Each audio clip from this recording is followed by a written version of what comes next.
Okay, kelas. Selamat tengah hari. Kita tunggu berapa minit lagi untuk kawan-kawan kamu masuk, kemudian kita boleh mula kelas.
Okay, hi, hello.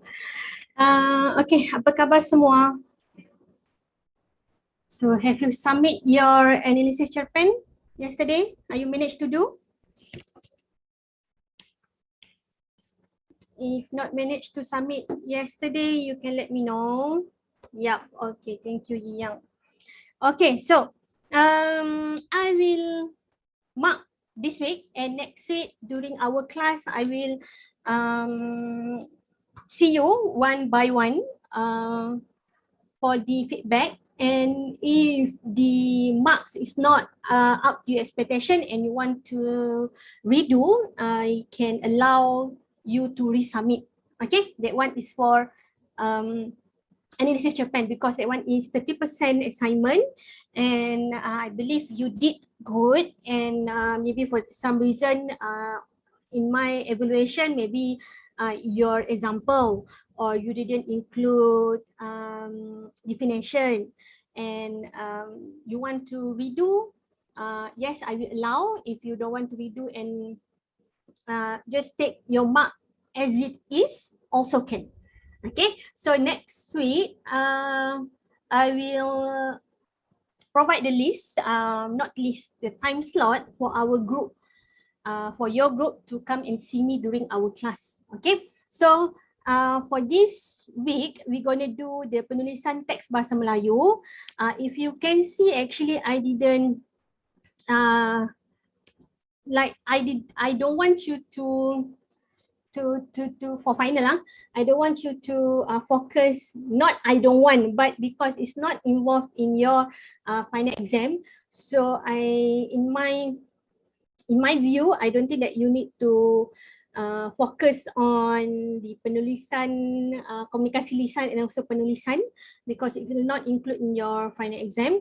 You can go into our times and also for your knowledge. If you want to know how to do the gurindam or the pantun or what is the story for the mythos or legenda, you can do so, but it will not include for your final exam. Okay, because the final exam question is not created by me, it's created by another lecturer. So when I go in, I would like to do the last topic in according to our times is penulisan teks bahasa Melayu, and in week 14, I also will inform you what is the topic you need to focus on. Okay, so it's like tips for that lah. Okay. Let's move on. So, penulisan teks bahasa Melayu. Do you still remember what is sintaksis, how to make a sentence, what is ayat in bahasa Melayu? Do you still remember that? I hope you still remember. The frasa nama, frasa kerja, what else? Frasa seni nama, and what is the pola ayat dasar in bahasa Melayu? Some of you did cover in your, or do your analysis on the pola ayat dasar. Maybe some of you do about jenis-jenis ayat or what other thing, bentuk ayat. So that all will come up for your final as well. Okay, for that one for technical part. So the in final exam, our final, sorry. Okay, our final exam is going to be online, not physical. Okay, online. If I not mistaken, wait, I need to check. MPU, okay, 3rd of July. Okay, your exam going to be on 3rd of July from 8 AM, 8 pagi hingga 8 malam. Okay, the link will open on 3rd of July, 8 pagi hingga 8 malam for 12 hours for the link to open, but you only have 1 hour and 30 minutes. 1 jam 30 minit to answer your question. So, your question we have bahagian A and also bahagian B. So for bahagian A is more on the MCQ.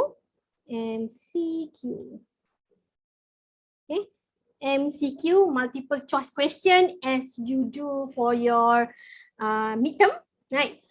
For the midterm, there is a question how to identify what is kata pemberi, what is kata seni nama, the diphthong in bahasa Melayu, sejarah bahasa Melayu, it's about that. Okay, MCQ. So you will have A, B, C, D as the answer of option.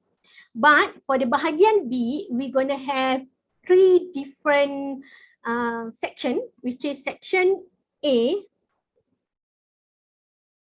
Sorry. Section B. Bahagian B. I put in bahasa Melayu lah. So, bahagian B, soalan 1 is pemahaman. Okay, what is pemahaman? Pemahaman is a text. It's either can be a surat, a letter, it either can be a resume or iklan, and then you answer based on that question, that text. Okay, soalan 2 or second question is about fill in the blank. Isi tempat kosong. Okay, for isi tempat kosong, the answer is already there. Okay, but you need to choose where is the correct place and also the correct answer. Okay, that one for the question 2. If you remember, I think we did go through the exercise for that. Like you need to fill in the blank, there's a answer there, so you need to just insert in the correct number is either 2.1, 2.2, 2.3, such as we have buku, okay, baki, lagi apa, balik, Okay, so this is a question 2.1.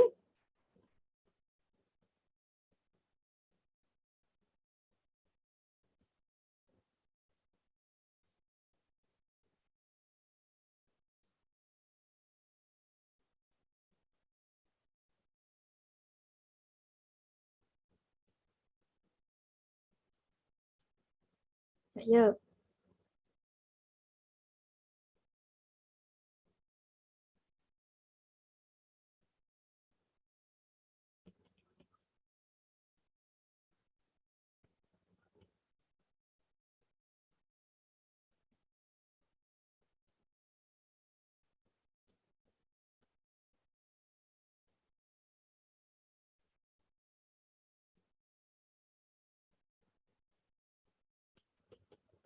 Okay, such as like this. Adik membeli, okay, what is the answer here? So you need to choose either buku, baki or balik. And the second question is, duit itu masih ada, and the blank here, RM RM2.50. So it's either adik membeli buku itu semalam, and second question, duit itu masih ada, baki RM2.50.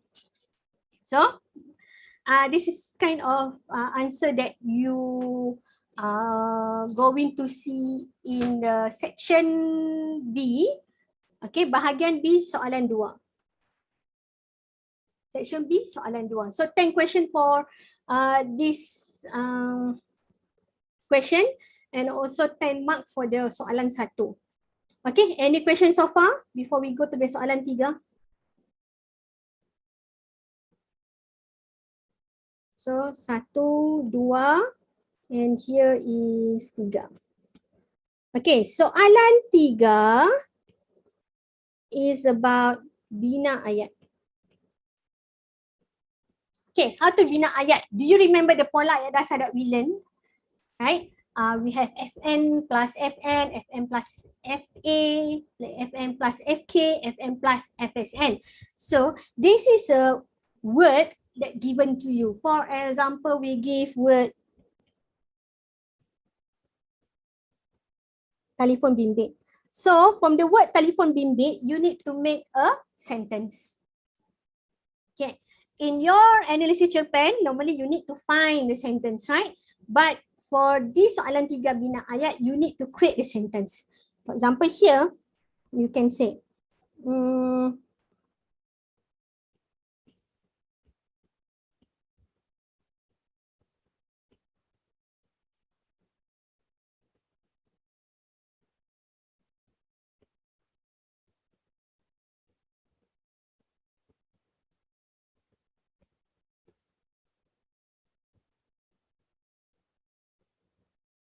okay, for example, you did something like this. Jenama telefon bimbit semakin banyak di pasaran Malaysia. So you use the telefon bimbit in your sentence. Okay, that one for the soalan 3. We're going to give you 5 words. 5 words. One question is 2 marks. Okay, one question is 2 marks. So you need to use this word in your sentence. Okay, so you can implement the frasa nama, tambah frasa nama, the pola ayat dasar structure in your question. Such as for like this, jenama telefon bimbit, this one is the frasa nama. Okay, plus semakin, it doesn't mean anything because that one is a word for the kata tugas. Banyak di pasaran. Okay, so semakin banyak di pasaran, so di pasaran is the semakin banyak di pasaran is the frasa kerja. Okay, you need to make a sentence based on the frasa nama tambah frasa nama tambah frasa kerja, anything that you confident to do. That one is the for soalan 3. And all this question and your exam is going to be online via Times. Okay, any question for your exam?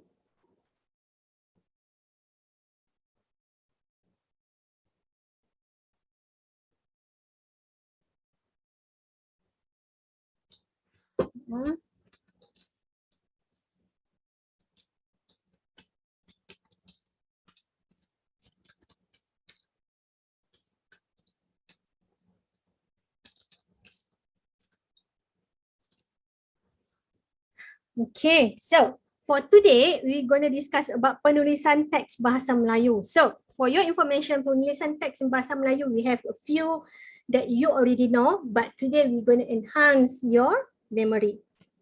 And also we will recall what do you know about the penulisan bahasa Melayu. So this is the learning outcome. And as you know, penulisan teks is a process, okay? Because normally is we want to record something, it's either our idea or we want to make sure that our opinion is stated anywhere. Okay, that one is the use of penulisan teks.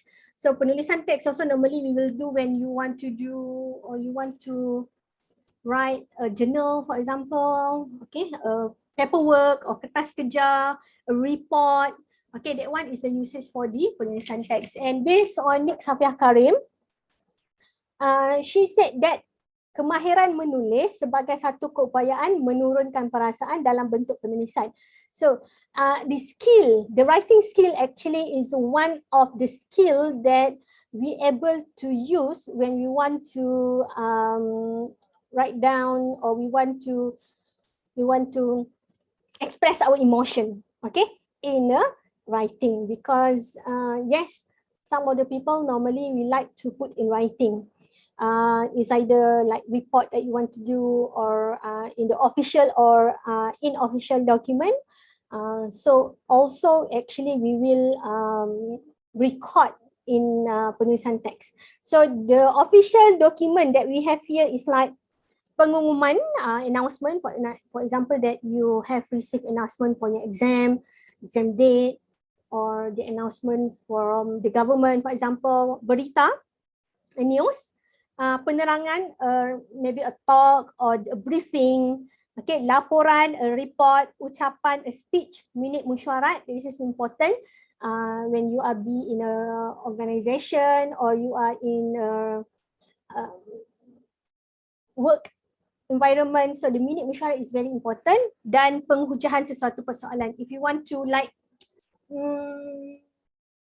argue about something, so it's good if you put in a write-up, because all this write-up actually can be some of proof, or later on you can refer, it can be a reference for you. Okay, when you do like, because of now, we actually become like more advanced. Normally we will do some call or you text via WhatsApp, but when you want to make it in official, you can actually refer to your conversation in WhatsApp or call. Okay, so this means you have the prior conversation with that person.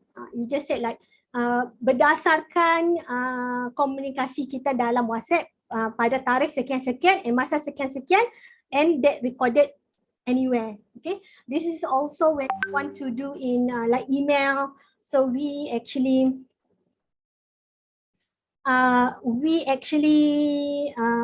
will see what is the best practice that we can follow. Okay.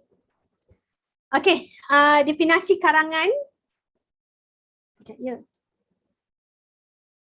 Okay, definasi karangan. Karangan tu apa? Karangan ialah satu penulisan yang kita letakkan pengalaman kita, pengetahuan kita dan juga kebolehan linguistik.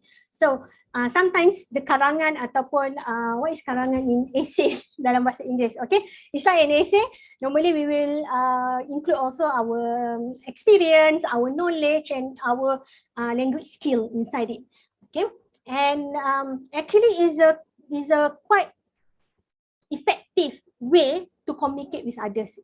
Okay, the medium of our essay or our communication, it can be anything, maybe via Twitter or via Telegram or via Facebook. Nowadays, everything is technology. Or you have the journal, electronic journal, or you have like you want to update in your daily like app. You using Padlet, you using Trello, for example, or using blog, anything, that one actually considered as a essay and write up. Okay, if you watch the social media, the film social media, that actually did story about, who is that person? Mark Zuckerberg. Okay, Mark Zuckerberg. This is one dialogue inside it. This is long time ago lah. I already like lost what is the, I not remember what is the exactly word that said in that film. This girl said to the main author, I said, when you write in social media, it's not write in ink. Okay, because ink normally we will can erase. Okay, we will put in social media is permanently, it's over there. So that's, please remember that when you want to write something on the social media, please write carefully, because maybe 10 years after this, when you relook on your tweet or your comment or your upload post, you will regret and you will say, what is I'm talking about? Okay.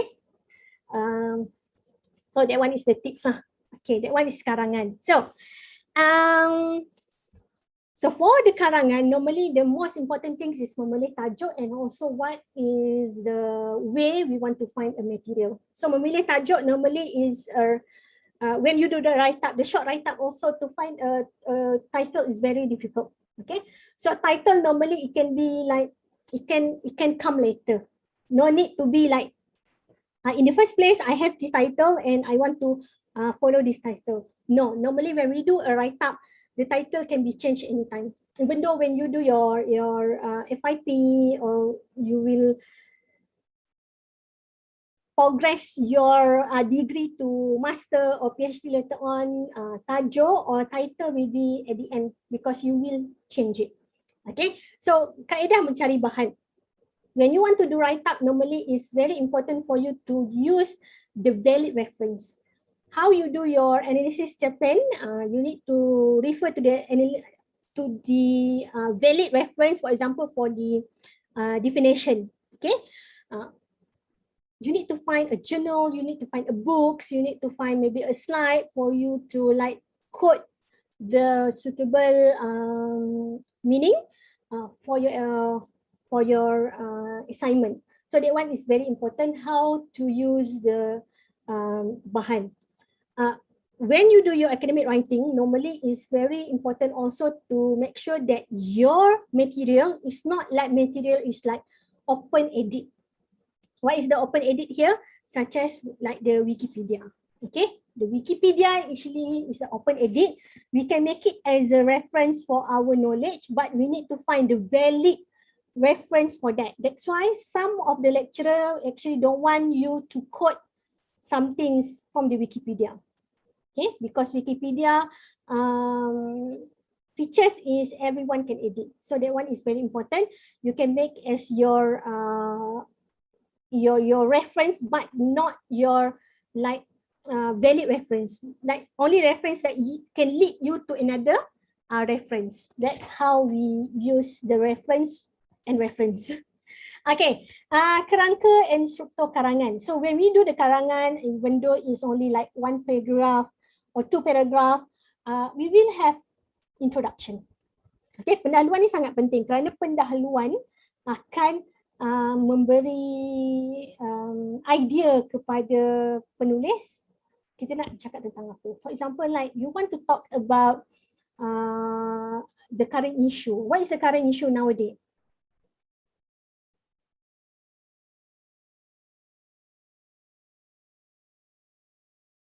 What is the current issue nowadays?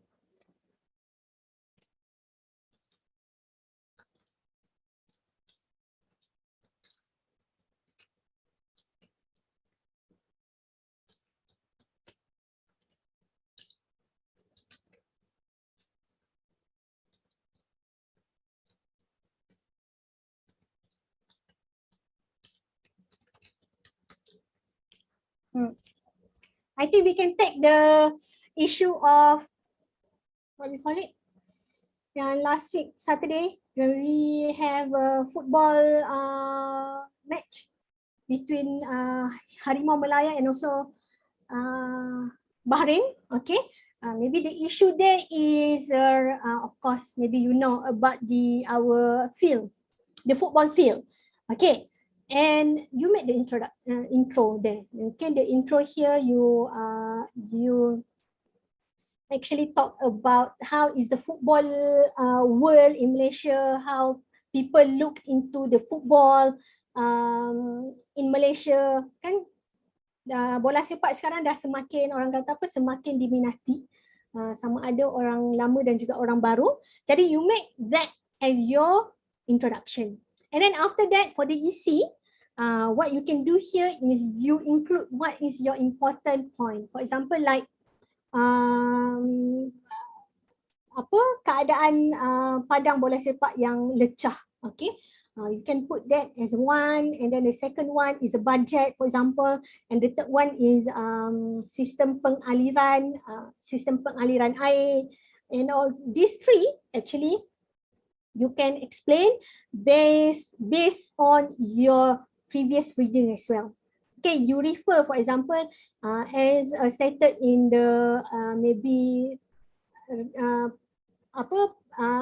plan jangka masa panjang Malaysia yang ke-20, for example, telah memberikan bajet sebanyak 10 juta untuk membaiki sistem pengaliran, tetapi masih lagi tidak dapat memberikan keadaan padang yang baik, for example. So itu adalah isi karangan di mana you need to support with the valid reference. Sebab itulah bila kita buat assignment, any assignment that you do, your valid reference is very needed. Okay, and then you put at the back. Penutup, okay, you can conclude in 1 or 2 sentences, no need to be like 3 or 4 paragraph based on what is your structure of your karangan. For example, like your pendahuluan is around 5 sentence, so your conclusion also can be around that. Okay, that one is the kerangka ataupun framework for your essay.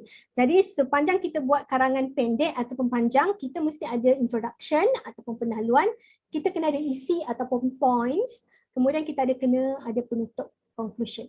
Kenapa kita kena ada penutup dan juga intro ni? Supaya semua orang tahu what we going to discuss. Okay. That's why for your analysis campaign, you have the introduction and also you have the conclusion. Okay, ciri-ciri penulisan yang baik. So when you write a text, normally this is what you will follow.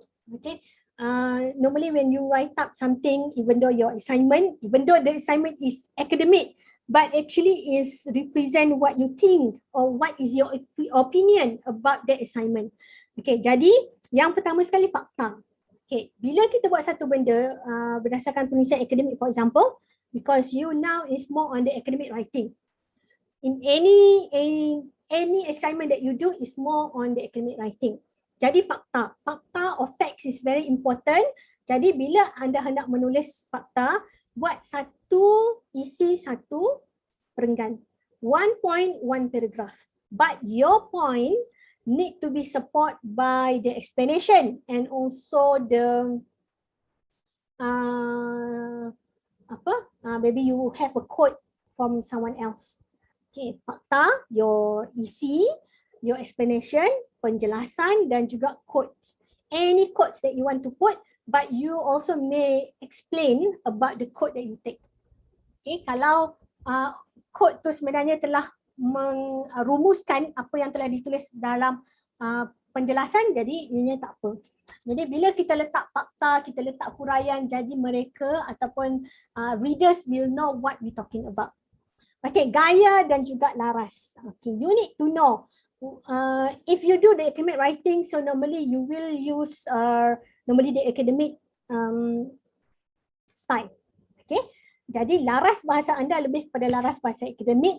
No need to be or no need to use like the literature word. Tak perlulah nak letak some words like masalah ini terus-terusan menjadi calar di dalam masyarakat, something like that. Maybe if you do berita or you do some kind of normal essay, that can be do. Okay, but for the academic is more, normally is more direct.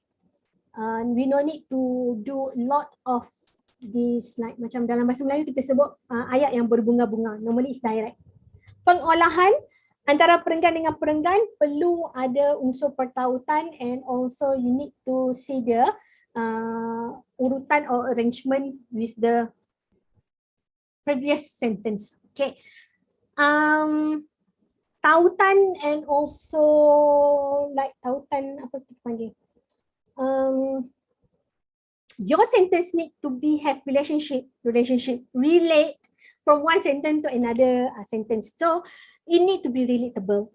Cannot be like in one sentence. The first sentence you talk about the how actually the situation, the field situation in Malaysia. Okay, keadaan padang di Malaysia yang belecah apa semua. But in your second sentence you talk about the budget. Okay, jadi all these 2 point is not relate. So you need to make sure that when you talk about keadaan padang, the field situation, it's like the paddy field. So you need to know how to explain about this situation. Okay, for example, like this is your point about the paddy and about the keadaan padang.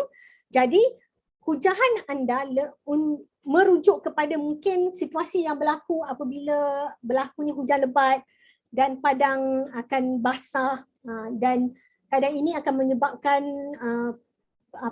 pemain tidak dapat bermain dengan bagus kerana keadaan padang yang basah. Atau you also can talk about how you can improve, how the Malaysian team can improve. For example, that you suggest that we should have more. We don't know lah how actually they do their practice, but yeah, you can give like suggestion that we need to have intensive what we call it, exercise or training during the raining season, for example. Of course, when they are raining, when we do a training, normally we want to, okay, this is already raining, I don't want to do practice today. Maybe something like that, or maybe they did, or maybe it's not enough. Okay, that one you can include in your explanation too. So you need to know what is your main idea and you explain about the main idea. Bahasa, okay, for the bahasa you need to use the correct bahasa. If you use bahasa Melayu, so you need to write in bahasa Melayu. And please do not include your bahasa Melayu with bahasa Indonesia. Okay, no, this is normally what you did. You have bahasa Melayu word, and after that you include the bahasa Inggeris. No, bahasa Inggeris or bahasa Indonesia. That was most common problem. Bahasa Melayu and then add the bahasa Indonesia. Please don't do that. Okay? If you don't know how to use the bahasa Melayu, or you're not sure either that word in bahasa Melayu or not, you can go to the prpn.dbp.gov.my. Okay? Maybe it's not help you now, but maybe it help you later. Okay, when you are working, for example, that you don't know with whom you are working. Maybe you are working or you want to do, you need, like, you don't have any option that you do the internship with the company who use bahasa Melayu as their main language. You don't know. Maybe they use bahasa English as a main language. Everything can be when you are in the working environment. Rangka atau struktur yang mantap. Okay, this is we already discussed previously. When you want to construct an essay including email, you need to have introduction, you need to have point, and also you need to have conclusion. Maybe for the email is more on the apa orang kata ringkas. Okay, dalam bentuk yang ringkas. Mungkin for the conclusion you didn't conclude as much as you need. Maybe you just conclude like, okay, hope to hear from you soon. Ataupun kita boleh katakan macam, saya berharap minggu depan anda akan dapat mengemas kini data yang telah saya mohon, for example. Then that's why you need to know how you need to write for your email, or for your email, for your report, something like that. Okay, jenis-jenis karangan.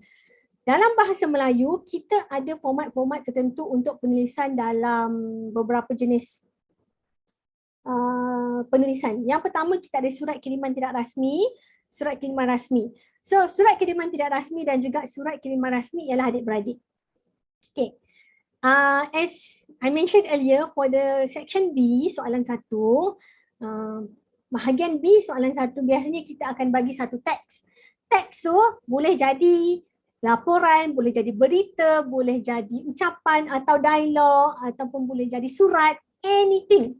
Ataupun boleh juga jadi daripada karangan jenis tidak berformat.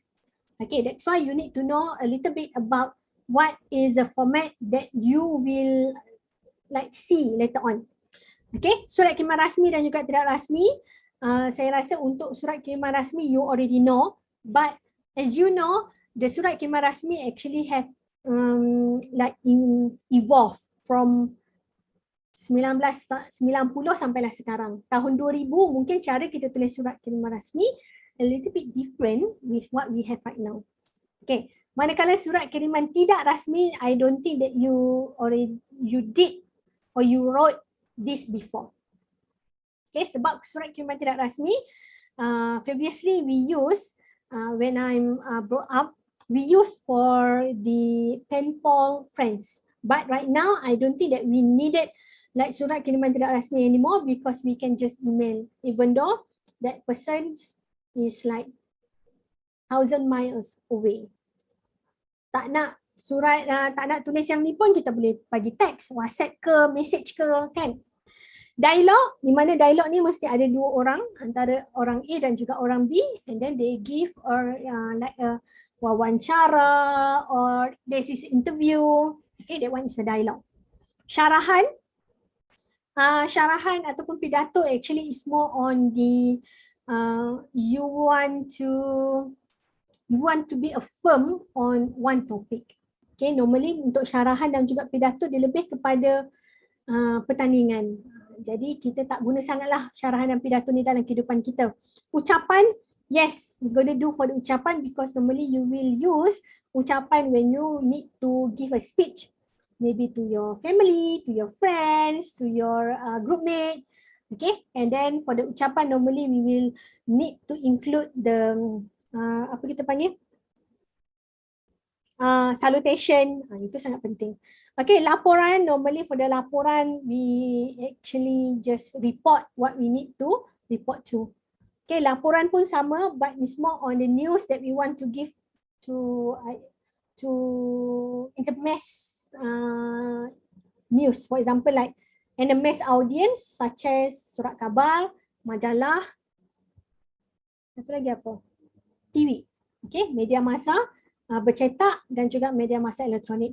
Perbahasan is more on debate. It can be a debate in the informal or informal situation. Okay, karangan jenis tidak berformat, kita mungkin ada rangsangan gambar ataupun perkataan. Contohnya kita bagi satu, this is will not include in your final exam lah, just for you to know. For the jenis karangan tidak berformat, rangsangan gambar ataupun perkataan, di mana we give you a picture and you need to write based on the picture. Okay, pengalaman, penceritaan, gambaran ataupun situasi is more on report or write on your experience. Okay, yang ni pun sometimes we will include in your bahagian B soalan 1. Fakta pun banyak because for this normally is only don't have any specific format, but it will have introduction, it will have the points and also the conclusion. Sama juga dengan perbincangan. Okay, fakta dan perbincangan, normally we have one issue that we want to discuss about and we put in write up. Melengkapkan cerita, normally we will have one sentence, is either start the sentence with, start your karangan or your essay with that sentence, or you end your essay with that sentence. Okay, ini pun rasanya dalam sekolah dulu you need to do. Autobiography, maybe will include in your exam as well. So autobiography is more on the title like aku sebatang pen, aku sebuah kereta, something like that. Peribahasa is more on the an essay when we write about or based on the peribahasa ataupun idiom ataupun simpulan bahasa. Contohnya macam kita buat simpulan bahasa berkaitan dengan kaki ayam, cakar ayam, tulang belakang, or kais pagi makan pagi, kais petang makan petang, something like that. So you need to know the meaning of that peribahasa, and normally we will not like really include in our exam, but maybe some of the sentence if we refer to the peribahasa also can. Okay, because for your bahagian B soalan 1, bahagian B soalan 1, normally we will ask you some question based on that particular text. Okay, nanti kita lihat. We do have example in our times. Okay, surat rasmi. Apa itu surat rasmi? As you know, surat rasmi is for official document that you want to give to someone. Okay, normally you will write a surat rasmi for request. You want to buy something or you want to do a complaint. What else? You want to answer to the complaint. Okay, itu adalah surat rasmi. Jadi ini adalah surat. Ini ialah surat rasmi yang mempunyai format yang asas. Okay, kenapa format asas? Because if you go to your mailbox now and you see the surat rasmi is going to be different from before. Okay, ini adalah yang standard. If you don't know how to write, so you can follow this type of format. Yang pertama kita ada alamat pengirim here. Jadi alamat pengirim is your address. You just put there is your school name or your organization and also your address. And then you need to have the garis panjang melintang. Okay, this line actually to differentiate between a sender and also receiver. And then here you put your receiver, nama dia, because you need to address to whom. Okay, nama penerima dan juga alamat. Kat sini kita ada nama pengetua, kemudian alamatnya di Pulau Pinang, kemudian kita ikuti dengan tarikh. So here we have a date. Jadi date you need to do or you need to write based on the date that you wrote your email. Okay, normally when someone who receive the letter is going to be backdated lah kan. Okay, and then this one is salutasi. Salutasi you can put either puan, tuan based on what the title that they have. Okay, so you can put tuan, you can put puan, or you can put encik, you can put cik, you can put datuk if you know that he or she have a datuk. Okay, and then what else? Tan Sri. Okay, so this is the title that you can use if you know the title of that person. But if you don't know, you just put the tuan and also puan. Okay, if you know the gender is good, but if you don't know the gender, you can do something like this. Because here we put the puan pengetua, so we know that this is a ladies.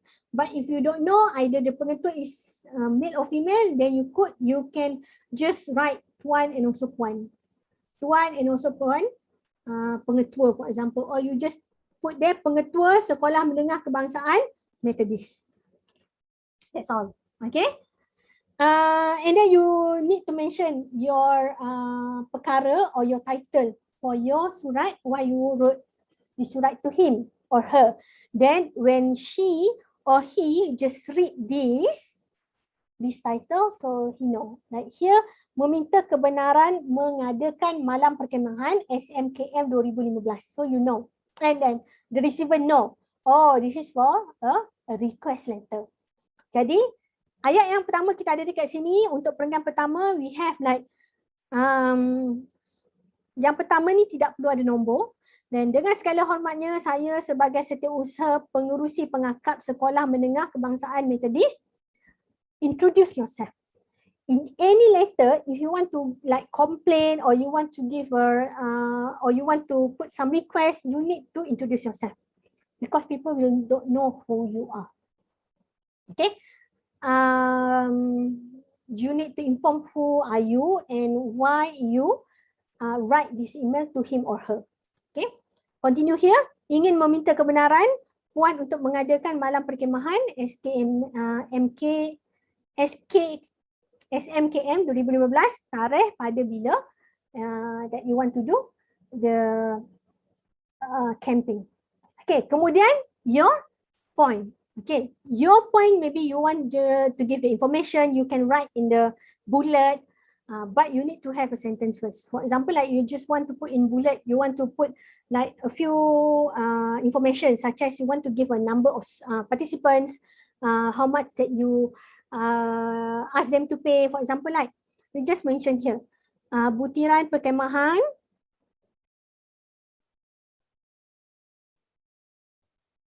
seperti berikut. Something like that. Okay? Only this. Titik bertindih. And then you put lah your number of participants, fee, when you want to do, the maybe appendix that you want to write down, so you can put here as well. And number 3 here, you say here, sehubungan dengan itu saya ingin mengundang Puan untuk merasmikan perkemahan tersebut. And if you want to invite the receiver to give a speech or want to initiate the campaign, also you can invite him or her in the next point. Okay, remember 1 point only for one specific information. Okay, and the last one here, conclusion is we have, saya berharap agar Puan tidak menghampakan pihak kami, like put your hope. What is your hope from the receiver? Atas kesudian Puan untuk menghadiri majlis perasmian ini, saya ucapkan terima kasih. And then you say thank you. Even though you don't know either this person want to come or not, but you say thank you first. And then here, your initial, you put here, pengakuan dan tanda tangan pengirim, your signature, the sender signature, and also you need to write your full name, your destination, and also what is the organization you represent. And this type of letter actually not only for the school, but it can be for your workplace, or it can be for your, like now you want to write something for the other university, for example, that you want to do internship, right? Or you want to continue at their study at their institution, and you want to write, or you want to request for communicate with the SB. So you actually can use this type of letter and format to write. Of course, that one can be either in Bahasa Melayu or in Bahasa Inggeris. For the format, normally is the same. Okay, surat tidak rasmi. Just wanted you to know, which is we have a surat tidak rasmi. Normally for the surat tidak rasmi is only for us to give for relative or to our friends. We cannot use this type of surat tidak rasmi to address for official matters. Tak boleh. Only for the relative and for informal related issue. Okay, so it's a little bit different from what you have for the surat rasmi. Jadi surat tidak rasmi, format dia berubah sikit lah. Untuk pengirim, dia akan berada di sebelah kanan. Kemudian akan pergi untuk introduction. Okay, you no need a sender, not sender, receiver information. Tak perlu alamat, tak perlu nama receiver. Okay, tetapi tarikhnya perlu ada di bawah alamat pengirim. Kemudian ada salutasi. Jadi salutasi untuk surat kiriman tidak rasmi, we use like maybe the title such as saudara, saudari, or nenda, or ayahanda. Okay, this is the word that we use for like for family. Ibunda, bonda, kakanda, nenek, ayah, ibu, adik lelaki or adik perempuan. We can use that kekanda. Okay,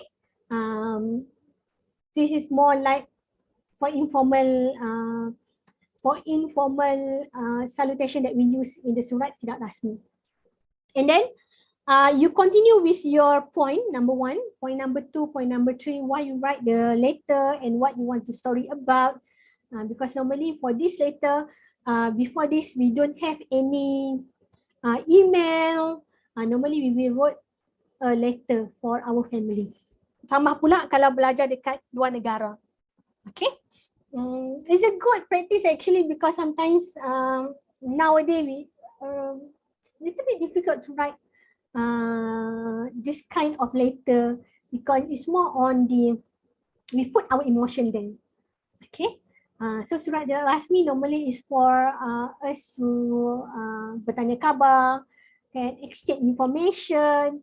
For example, like you give a postcard of Malaysia and your friends give back the postcard from Netherlands. So this kind of surat tidak rasmi form. And then you put here the conclusion and also you tanda tangan and also your name here. So I don't know either you have experience for write surat tidak rasmi. If you have, so that one is very important for you. It is very treasure experience for you. Okay, perbandingan surat rasmi dan juga tidak rasmi. Apa perbezaan dia? What is the difference? Jadi untuk surat kiriman rasmi, of course, is more on official. Surat tidak rasmi is more on personal. Okay, remember that. Ditulis kepada pegawai-pegawai kerajaan ataupun swasta. And normally for the surat tidak rasmi, an official letter is for your relative, for your friends and also for your family only. Okay, surat rasmi bertujuan untuk membuat permohonan. You want to like apply for something, you want to order item, you want to complain or you want to make an appeal. Okay, that one is surat kiriman rasmi. Even though sometimes when you write an email, there is an institution, any institution or organization wanted you to have or provide you, you need to provide them a letter. So that you need to attach together with the email. Yeah. Okay. Also, we have some kind of that situation. Bertujuan untuk bertanya khabar, mengucapkan tahniah, taksiah ataupun memberi undangan, menyampaikan undangan. So invitation, you want just to exchange your information. Okay, itu adalah untuk surat kiriman tidak rasmi. Alamat pengirim di sudut kanan atas sebelah kiri untuk surat kiriman rasmi dan untuk surat kiriman tidak rasmi, alamat pengirim ditulis di bahagian atas sebelah kanan surat. Okay, so this is a difference. You can see here, you can put here and here you can be here. So here is the information. Here is the information. So it's a little bit different. Pengakuan dari tanda tangan kat sini, sign, dan pengakuan untuk tanda tangan ikut di sini. Dia biasanya akan ikut alamat kita di mana. So itu adalah surat kiriman rasmi dan juga surat kiriman tidak rasmi. This one for your information only because I don't think that there is a kind of question ask you what is the difference from surat kiriman rasmi and also tidak rasmi. Okay, no, don't have. Okay, laporan. What is laporan? A report. So a report normally is based on the report that you need to do. If you are in the one organization, normally you need to do a yearly report. Okay, when you do a yearly report, it's more on the yearly report with your activity, or you need to include with your financial report. But if you want to write a report for the meeting, it can be maybe a more simplified report. Okay, if you need to report for someone who didn't do your job, your not job, a task that you already assigned, so also you can do a simplified report. Okay, but you need to mention what is the report for. Jadi, this is for the objective. Jadi, for your report, you need to have tajuk, what is the introduction, why you write the report, isi kandungan is based on what the kind of report that you write. Okay, if you write the annual report, then you need, yes, you need the senarai kandungan. But if you don't want or you don't, you just do simplified report and you go to the D, which is the EC, the point, what you want to write down there, and also perbincangan. What is the discussion that you want to do, and what is your suggestion. Okay, for example, that one of your group mate didn't do a work that you already assigned to him or her, you give a proof, and then you already mentioned that I already gave a discussion with him or her, and he already agree with my proposal before that we not include him or her in our exercise, in our assignment, and then my suggestion to you is not to include or not to give marks to him or give marks to him or her, something like that. So you give your discussion, what is the outcome for this discussion, and also what is your suggestion. You give lampiran such as the proof that what you want to report to. Okay, rujukan and also bibliography based on the report that you want to do. Because report, we can do many type of report. That's why we have here laporan tahunan, laporan mesyuarat, laporan akhbar, laporan kajian, anything. Laporan kajian is something that laporan that you do for your academic writing, for the research pen, that's all. Okay, that one also is laporan kajian.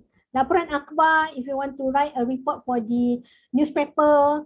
Laporan mesyuarat, from the meeting that you have, any kind of meeting, if you want to make it as a minute, if you want to minute and you want to make it as official, and you want to refer later on, you can write down a laporan mesyuarat. You can do in the small, not small, in the simple format. Okay.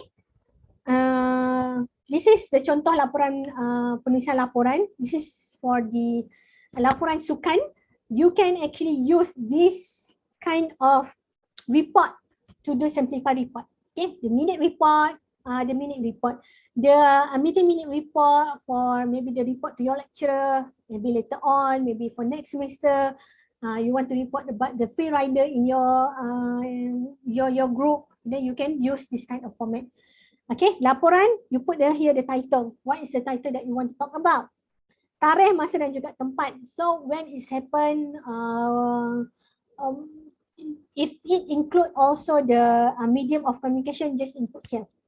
Include in this report. Tujuan, what is your objective or what is your intention when you write this report? So if your intention is you want to report about we have one members who do not like contribute at all in the assignment, but the name is in the sheet that we submit. So you report here. Okay, and then you give the easy one. Here is the activity because it's a laporan 1, so activity 2. Maybe you can give the report for the meeting 1 and also meeting 2, and then you put your conclusion. So in conclusion, you can write about your suggestion and also discussion with your team members. And then you need to give here who actually put the report, provide the report, your signature and your tarikh. So this is the simplified report that you can use.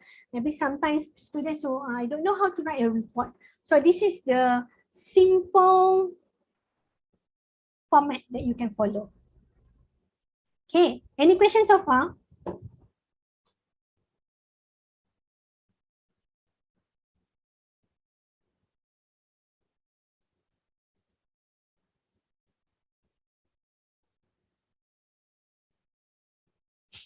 Okay, no question, I believe.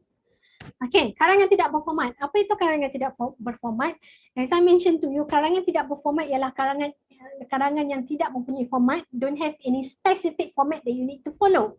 Okay, normally this kind of essay, it will involve something like sharing information, sharing experience, sharing a fact, something like that.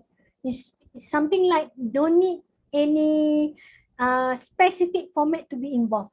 Okay, you can just start your write-up with introduction, followed by points and close by your conclusion. That's all.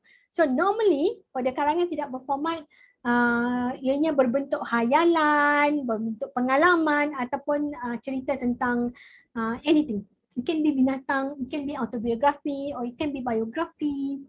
It can be that you want to write about the moral of the story, for example. So ini ialah karangan tidak berformat. Okay. Let me change my share screen. Here. Okay. If you go to minggu yang ke-13 here, the toggle 13, komunikasi bertulis penulisan teks. Okay. In here, actually you have a few examples for the contoh karangan ataupun contoh format-format tertentu untuk surat. And then here what we have here, latihan pengukuhan komunikasi bertulis dan juga pengukuhan teks pemahaman. So you can see here what actually is about. Okay. these things is able to help you how to answer for a certain question. Okay, this kind of question, if we include this type of question in your assignment, but I didn't see this type of question in your MCQ, so you can do later. This one, no issue. I would like to go for this one then. Okay, teks pemahaman. Mana teks pemahaman here, what you need to do is, okay, here, we have two questions, which is the first one here is about the karangan tidak berformat. Kerana karangan tidak berformat di sini, let me finish attempt first. This question. Still, the answer is there. Well, not the answer lah, my answer when we do the assignment, the exercise. Okay, here is about the masa tidur. Okay, this one is about karangan tidak berformat because we don't have any format that we go through just now. Surat ke, macam berita pun tak ada, is more on the introduction. And then we have the isi-isi and also we have conclusion. Okay, kat sini kita ada sumber. Ini adalah satu artikel berkaitan dengan sumber ataupun keperluan tempoh masa tidur. The sleeping duration that we need to have based on our age, generation and also gender and our own body. Okay, jadi dekat sini kita ada soalan 1, kita ada soalan 2, kita ada soalan 3. Okay, so what you need to do after this, we're going to have a break for 10 minutes, and then after that you need to go to your times and please do this. Okay, please try to do this. We have two type question. One is about the requirement, the sleep requirement, and the second one is about demam dengue. Okay, this is the type of question that you will answer during the bahagian B, soalan 1. How many question based on the marks here? Okay, we have 2 marks for question 4, we have 2 marks for question 5, and 4 marks for question 6. So we're going to do it after this. But before that, please go to your CMS and also mark your attendance for today. And we're going to have break for 10 minutes, and after that we will come back and I will give you 15 minutes for answer the question, and then we will do discussion after that. Okay, hope you are clear. If not clear, you just let me know. I'm going to be here.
Okay, so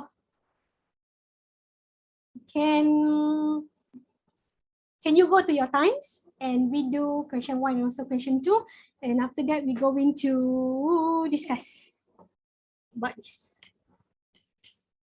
Okay, I will give you 15 minutes and then you submit, and then we will go through the answer of your submission. Okay, anything, just let me know. I'm going to be here.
Okay, can we discuss?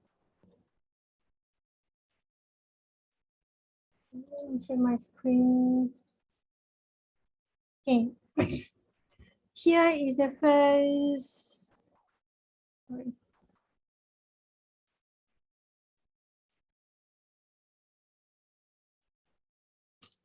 Okay, here is the first question that I have is about tidur. Okay, let me finish this one first.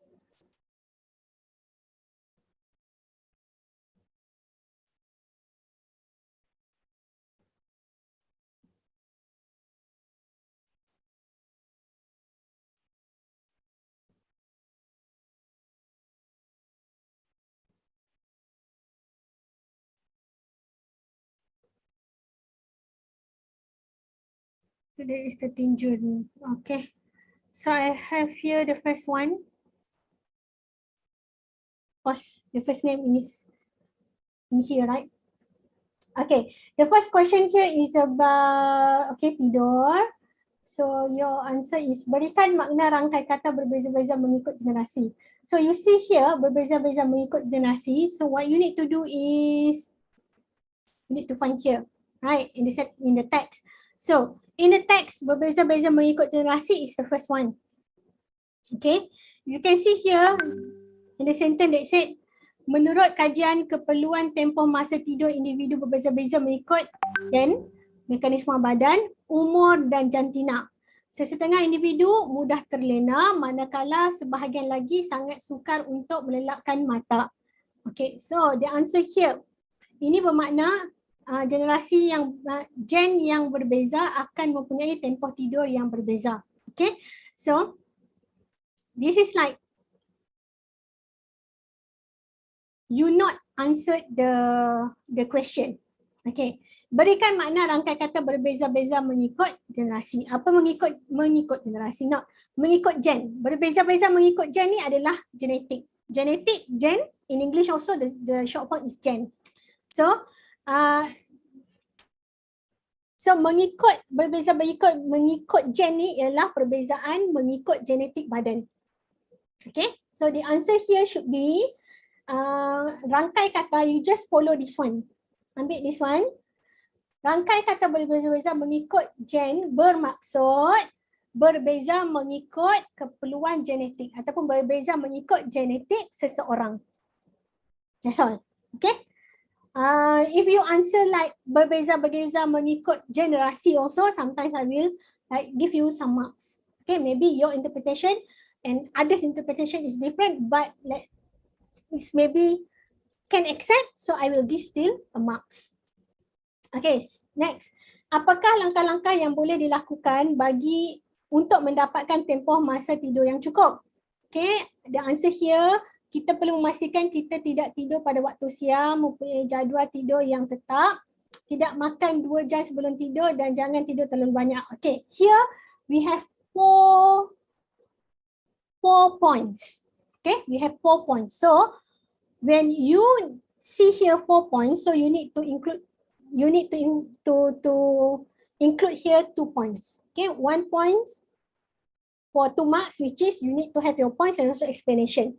So here you can put here langkah-langkah yang boleh dilakukan untuk mendapatkan masa tidur yang cukup ialah yang pertama, okay, kita tidak tidur pada waktu siang. Why you cannot sleep at daylight? Kenapa? Kenapa tak boleh? Okay, you can give your own opinion or you can find it here. Okay, you bagi kenapa, the reason, the point, and then you explain. Okay, that one satu. Another one is isi yang kedua ataupun point yang kedua ialah tidak makan 2 jam sebelum. Why you cannot eat 2 hours before you sleep? Because of the digestion. Jadi you dah bagi this information, you dah bagi fakta ni, and then you explain about that facts. If you just list down something like this, for 4 marks, I will give you 1 mark only. Okay, because you not explain. So that's why when you have 4 points here, 4 points, you need to have 2 marks, 1 mark for each, but you need to explain why you take that Why you said tidak tidur pada waktu siang? Kenapa tidak boleh makan 2 jam sebelum? Something like that.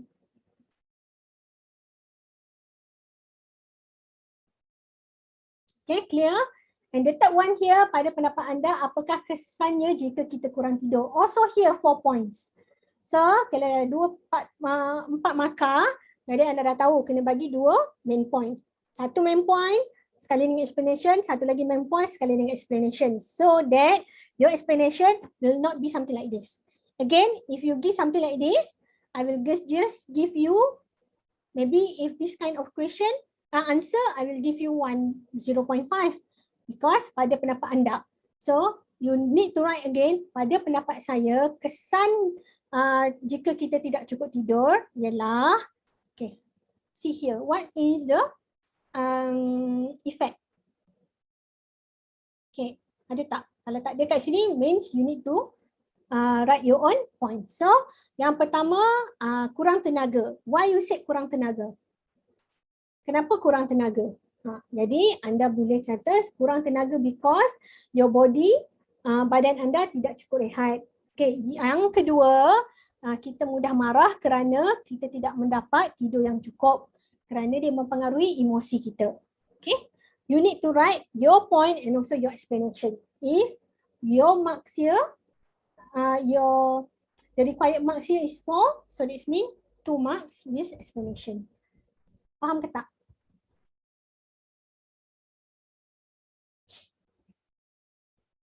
Boleh faham? 17 Julai, Ogos. Okay. Lain dah tak ada. Tak ada orang hantar. Okay. So, second question. Second question is about demam denggi. Okay. Jadi untuk demam denggi, you already read here. So the first question, berikan maksud rangkai kata etika kebersihan. Okay, adalah amalan membersihkan diri. This one is correct, but you need to write in a full sentence. This one is not in a full sentence. If you didn't write in a full sentence, I will give you 1. The answer is correct, but it's not in full sentence. So you just write here, rangkai kata etika kebersihan ialah amalan membersihkan diri. Then you will get full marks. Okay, second question.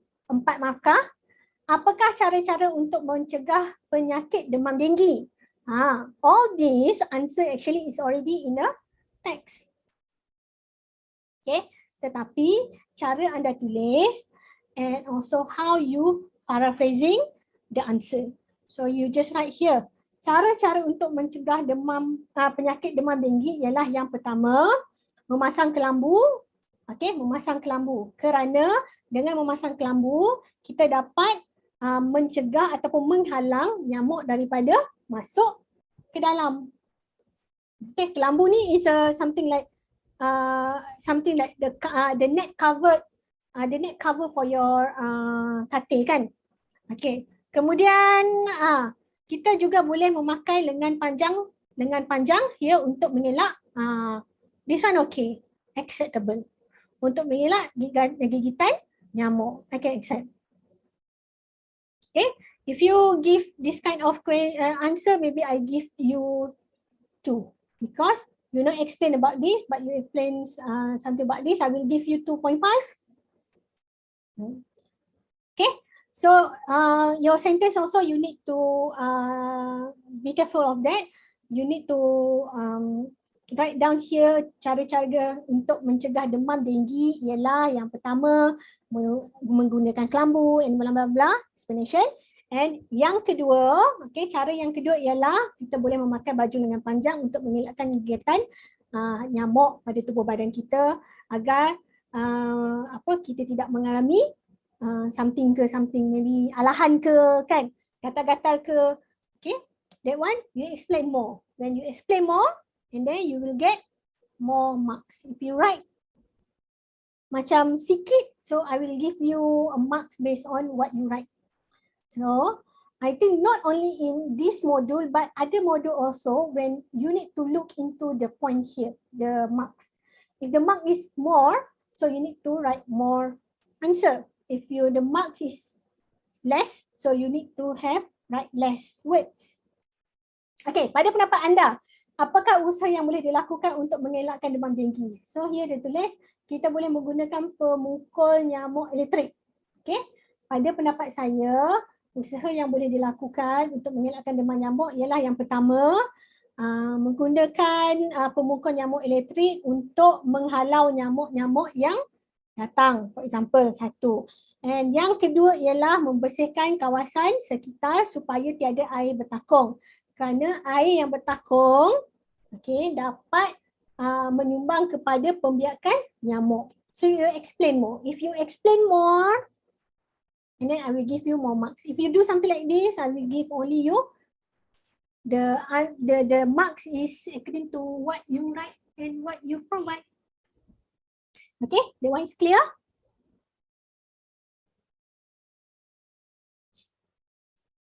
Okay, so any question? Thank you so much for the submission. I really appreciate. Okay, silahkan Yuan. I really appreciate that. I hope my explanation is clear and you able to understand how to answer the section B. Soalan satu, sometimes it's 3 questions, sometimes it's 4 questions. It's based on the marks given by the examiner. Okay. I think if you don't have any question, I will provide the time slot for you tomorrow, next week. During our class, we're going to discuss about your analysis Japan. And yeah, I will mark your Japan by this week and also provide the information and your marks by next week, Monday. Okay, that's all from me. Thank you, everyone. Thank you so much for coming.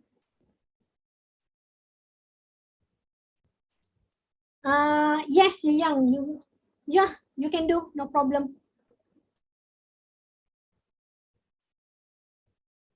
Okay, if you want to submit, you can submit, continue to submit, and then I will check later. Okay, bye-bye everyone.